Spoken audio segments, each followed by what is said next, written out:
Hello everyone, I hope you are doing well. Today we'll talk about how to fix or how to solve the problem of Bluesky. We click on settings.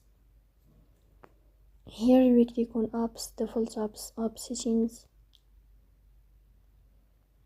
In this list we'll search about Bluesky.